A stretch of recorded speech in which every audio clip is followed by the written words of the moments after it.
নমস্কার ভিউয়ার্স, জাগ্রত বাংলা এই চ্যানেলের মাধ্যমে আমি আজকে এই যে কিছুদিন আগে ঘটে যাওয়া আরজি করের কেসটা সবাই জানেন, এখন সবার মুখে মুখে প্রচারিত। এটা সম্পর্কে আমি কিছু কথা বলতে চাই, কিছু তথ্য আমার কাছেও আছে।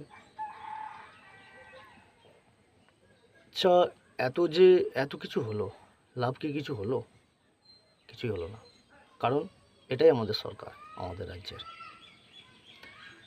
আমরা চেয়েছি ন্যায়, হচ্ছে অন্যায়। আমরা বিচার চাই, পাচ্ছি না। অনেকেই আমরা রাস্তায় নামতে দেখছি। আমি কিছু কিছু মানুষদের মুখ দেখতে পাচ্ছি না রাস্তায় নামতে। তারাই তো লিড করছিল ভোটের সময়, বাড়ি বাড়ি যে ভোট চাইছিল। প্রথমে আসছে সায়নী ঘোষ, আজ মৌমিতা দেবনাথ একটা মেয়ে, তার এত বড় একটা নৃশংস খুন। আজ সায়নী ঘোষ কোথায়? এত বড় বড় ডায়ালগ দিত, কোথায় তারা? আপনারা কেন এখনও জাগ্রত হতে পারছেন না? দাদা ভাইরা, দিদিরা, কলকাতার বুদ্ধিজীবী মানুষদের আমি বলছি, কিছু মনে করবেন না। আপনারা দেখুন, আজকে যে মৌমিতার পরিবারের সাথে যে ঘটনাটা ঘটেছে, এটা আপনার পরিবারেও হতে পারতো। আপনারাও কলকাতার মধ্যে বসবাস করেন, তখন আপনারা কী করতেন? সুতরাং নিজের ওনারকে জাগান, ভাবুন কি করা উচিত এরপর, এত কিছু দেখার পর, অন্যায় দেখার পরে। ন্যায় কি আমরা কোনোদিন পাবো না? আর সেটা ভেবে নিয়ে যদি চলি, তাহলে আমার মনে হয় সরকার চেঞ্জ করা উচিত। পরিবর্তনই মানুষের জীবনে একটা আঙ্গ নিয়ে আসে।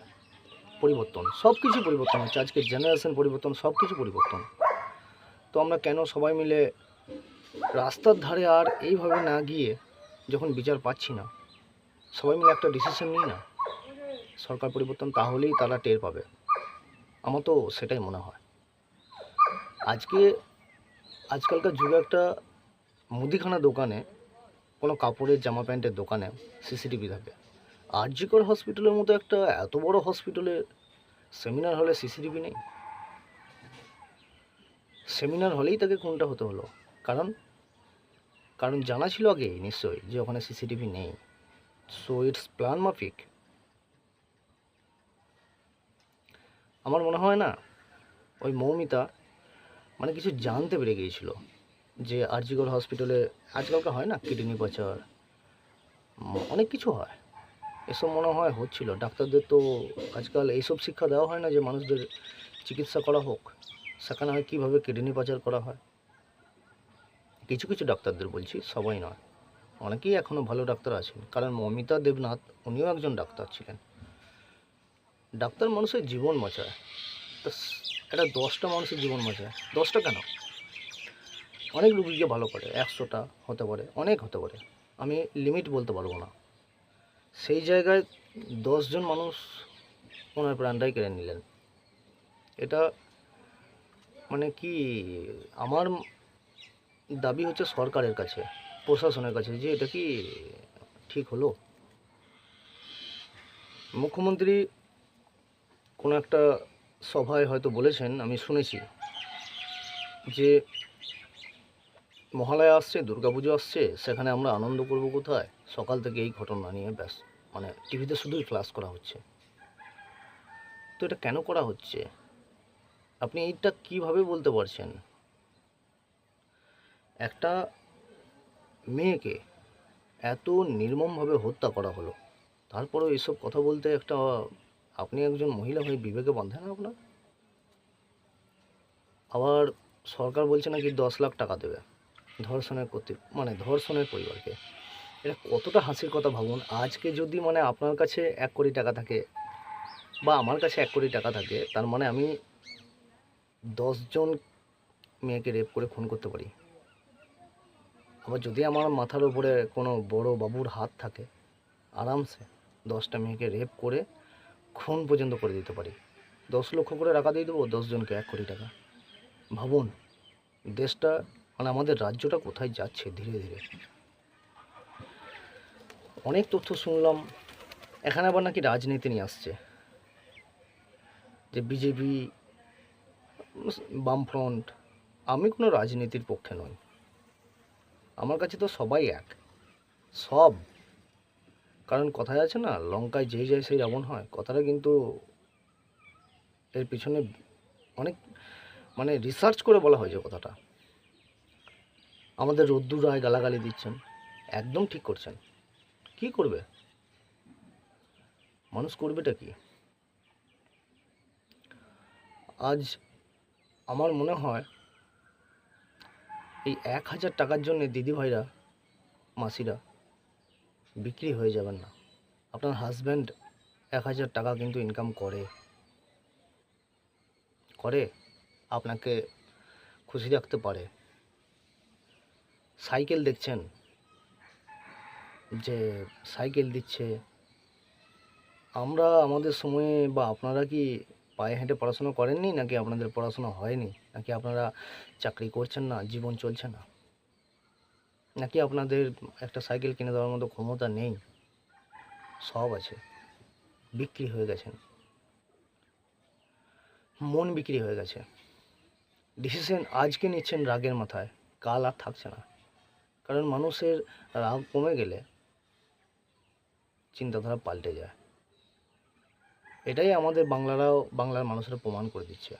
দেখে নেবেন, আজকে এত কিছু হচ্ছে, তো রাস্তায় নামছে অনেক বিক্ষোভ, এটা কিছুদিন পর ধামাচাপা পড়ে যাবে। মানুষ আবার সেই সরকারকেই রাখবে যে সরকার আমাদেরকে ন্যায় বিচার দেয় না। তাহলে আমরা কোথায় নিজেদের ন্যায্য বিচার পাবো? আমরা নিজেরাই, আমরা জনগণ, আমাদের গণতান্ত্রিক অধিকার আছে ন্যায্য বিচার পাওয়ার। আপনার আমার বলার সবার অধিকার আছে। তো সেখানে তারা কি চিহ্নিত করুন না, যারা এটা সুবিচার করতে পারবে।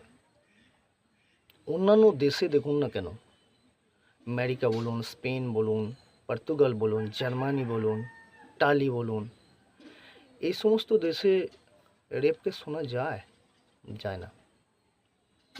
কারণ তারা অনেক এগিয়ে আমাদের থেকে, এমনি বলা হয় না। আর তারা যেটা ডিসিশন নেয় সেই ডিসিশনের উপরে স্টে থাকেন।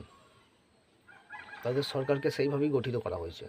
সরকার সবসময় জনগণের জন্য, জনগণই সরকার। সো আমরা নিজেরা নির্ধারণ করতে পারি যে আমাদের কি করা উচিত, কি করা উচিত নয়। আমার এই কথাগুলো শোনার পর আপনারা একটু ভেবে দেখবেন। আর একটা কথা আমার বলার, এই প্রশাসনকে, এত টাকা দিয়ে আপনারাকে রাখা হয়েছে, প্রশাসন এত স্যালারি পাচ্ছেন, যেখানে নিরাপত্তা নেই, তাহলে আপনাদেরই বা কী দরকার, তাই না? এত টাকা জনগণের ট্যাক্সের, করের টাকা যাচ্ছে কোথায়? সবই রাজ্যের কাজে লাগছে। তো রাজ্যের কাজে যখন লাগানো হচ্ছে, সেই কাজ থেকে আমরা, সেই প্রশাসনের কাছ থেকে আমরা কেন ন্যায্য বিচার পাবো না? শুধুই কি রাস্তা দুটো ওই হেলমেটকে পড়ে যাচ্ছে না সেই সব দেখে নিজেদের পকেট মোটা করার জন্য আছেন আপনারা? এটা কিন্তু ঠিক নয়। আপনার বাড়িতেও মেয়ে আছে, আপনি পুলিশের ড্রেস খুলে দেওয়ার পরে আপনি একজন সাধারণ জনগণ, যেমনটা আমি বা আরও যারা আছে,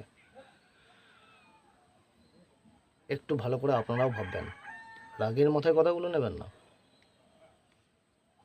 আজ দেব কোথায়? অনেক বড় বড় লেকচার, সায়নী ঘোষের অনেক বড় বড় লেকচার, আমাদের দিদি এই করছে এই করছে। আজ সায়নী ঘোষ একটা মেয়ে হয়ে রাস্তায় কেন নামছে না বিচারের জন্য? দেব কোথায়? আজ ঘুরে বেড়াচ্ছে গার্লফ্রেন্ডকে নিয়ে বিদেশে। তো আপনারা ভুল করবেন, জনগণকে বলছি, চিহ্নিত করতে ভুল করবেন, তো তার ফল তো দেখতেই পাচ্ছেন কি হচ্ছে। এরপরে ভাবুন কি করা উচিত। আমরা সাধারণ জনগণ, আমরা যদি চাই অনেক কিছু করতে পারি। সাইলেন্ট কিলার, আমরা নিশ্চুপভাবে অনেক কিছু করতে পারি। ভাবুন কি কি করা যায়। আমি তো ভেবে রেখেছি, কিন্তু আমি একার দ্বারাই কী বা করতে পারি? কেউ একার দ্বারাই কিছু করতে পারবে না। আমাদের একটা ইউনিটি দরকার, একটা সঠিক ডিসিশনের উপরে একটা ইউনিটি দরকার।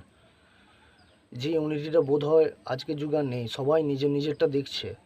হ্যাঁ, রাস্তায় বেরিয়েছেন, এখন একটা ইউনিটি আছে, কিন্তু এই ঘটনার বিচার পেয়ে যাওয়ার পর বা না পাওয়ার পর যখন আস্তে আস্তে সময় যায় না, যে কোনো জিনিসই ধামাচাপা পড়তে থাকে, তখন আপনারা কি এই ডিসিশনটার উপরে নিজেদেরকে এক জায়গায় স্টে করে রাখতে পারবেন? নিজেদের ডিসিশনটা, নিজেদের সিদ্ধান্ত যদি রাখতে পারেন, তাহলে আমরা যে বললাম সাইলেন্ট কিলার আমরা দেখিয়ে দেব। সুতরাং আমার বলা, প্রশাসনের কাছ থেকে কোনো রকম সাহায্য যখন পাওয়া যাচ্ছে না, পরন্তু প্রশাসন কাঁদানে গ্যাস, জল ছুঁড়ছে, অনেক কিছু দেখলাম স্টুডেন্টদের ওপরে। স্টুডেন্ট পাওয়ার তো বলা হয় অনেক বড় পাওয়ার, সেই স্টুডেন্ট পাওয়ারকেও আমাদের রাজ্যে তছনছ করে দেওয়া হচ্ছে। এর থেকে আর মানে হাস্যকর কথা কিছু হতে পারে না। দেখুন, পার্সোনালি আমার কাউকে কিচ্ছু বলার নেই। আমি ভোট দিয়েছি, গণতান্ত্রিক অধিকার, আমি আমারটা বুঝে নেব। সুতরাং সবাই মিলে যদি সবারটা বুঝে নিতে চান, আর সেই বোঝার যে তীর, সেই তীরটা যদি একই হয়, তাহলে কিন্তু আমরা সফল হব। আগামী দিন অনেক ভালো হতে পারে। ঘটনাটা যখন ঘটে গেছে, আর তো কিছু করার নেই, এর শুধু একটা সুবিচার পাওয়ার অপেক্ষায় আমরা আছি। আমি তো খুবই মর্মান্তিক এই ঘটনাটা শোনার পর, মানে সেই দিন থেকেই যে এরকমটা কেন হচ্ছে, কেন মেয়েরা সুস্থভাবে থাকতে পারবে না, কেন এখনো পর্যন্ত আমরা নিজেদেরকে 15ই আগস্ট ভারত স্বাধীন বলি, স্বাধীন ভারতেও কেন আমরা এখনও কিছু দরিদ্রের ওপর পরাধীন? সত্যি কি স্বাধীন পেয়েছি আমরা? তাহলে অন্যান্য দেশেদের দেখুন না, আমেরিকা, আমি যে বললাম একটু আগে, পর্তুগাল, স্পেন, অনেক যে দেশ আছে পৃথিবীতে, অনেক দেশে কিন্তু রেপ এসব শোনা যায় না, কারণ তারা সত্যিই স্বাধীন। বাট আমরা ইন্ডিয়া এত বড় একটা কান্ট্রি, ওয়ার্ল্ড ফেমাস, তা সত্ত্বেও আমরা কিন্তু শুধুমাত্র ইংরেজদের হাত থেকে স্বাধীনতা পেয়েছি। নিজেদের দেশেরই কিছু দরিদ্রদের হাত থেকে কিন্তু আমরা এখনও স্বাধীনতা পাইনি। আর কবে পাবো, সেদিন হয়তো আবার নতুন করে একটা ঝান্ডা তুলতে হবে। আজ এই পর্যন্তই। পরের কিছু আমি তথ্য পেলে আবার আপনাদের সাথে আলোচনা করব। ধন্যবাদ।